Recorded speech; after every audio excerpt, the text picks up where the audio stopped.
Para sa Eat Bulaga under TVJ Facebook page na may 4 million followers at sa It's Showtime na may 19 million followers. So, ngayon po ay pre-recorded ang episode ng Eat Bulaga at live naman po ang It's Showtime. So, as of today mga kaparokya ay wala pa rin po ang unkabogable star vice ganda sa It's Showtime, even si Miss Ann Cortez. So, sa oras na 12:45 PM, ang Showtime po ay may kasalukuyang segment na Laro Pick. Ito po ay ang elimination round ng Laro Pick.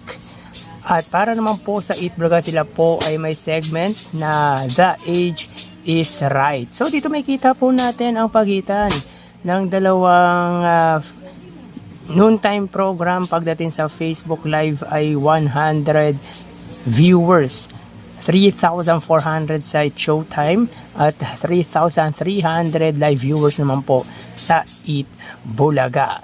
So again, sa oras na 12:45 PM ang Showtime po ay may 3,400 viewers at para naman po sa Eat Bulaga sila po ay may 3,300 live viewers. So again, 100 views lang po ang pagitan ng dalawang noontime program pagdating sa kanilang Facebook Live. So kanina nga po ang guest sa It's Showtime ay si Bugoy Drilon at nag-perform naman po sa Eat Bulaga ang 4 of Spade. So magawi tayo sa TV Network YouTube channel ng dalawang noontime program.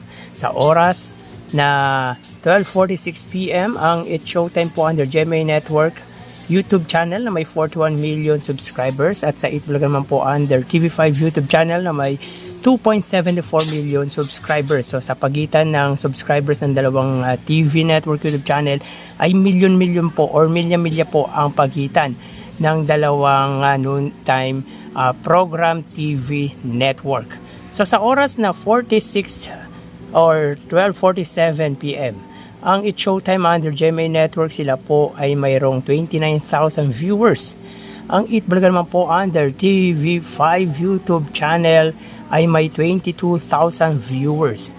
So again, sa oras na 12:47 PM ang It's Showtime under GMA Network, sila po ay may 29,000 viewers at ang Eat Bulaga naman po under TV5 ay may 22,000 viewers. So dito ay lamang ng 7,000 views ang GMA sa TV5.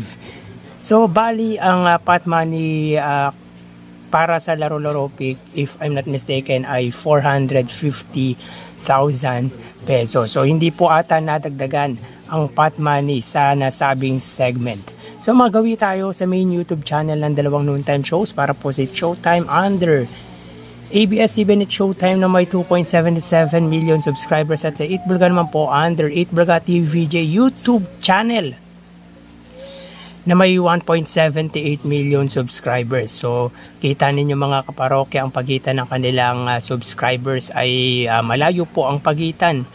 Almost a million ang inilamang ng It's Showtime sa Eat Bulaga when it comes sa subscription or subscribers. So sa oras na 12:48 PM ang It's Showtime, sila po ay mayroong 79,000 viewers. Ang Eat Bulaga naman po, sila ay may 104,000 viewers. So again, sa oras na 12:48 PM ang It's Showtime, sila po ay mayroong live viewers na 80,000 viewers at para naman po sa Eat Bulaga, sila po ay may 104,000 viewers. So bali ang total na nakuha ng dalawang noontime shows ay mga kaparokya, bali ang total na nakuha ng dalawang noontime shows para po sa It's Showtime, sila po ay may 112,000 viewers at para naman po sa Eat Bulaga ay may 129,000 viewers. So sa Facebook Live, both noontime program got 3,000 viewers.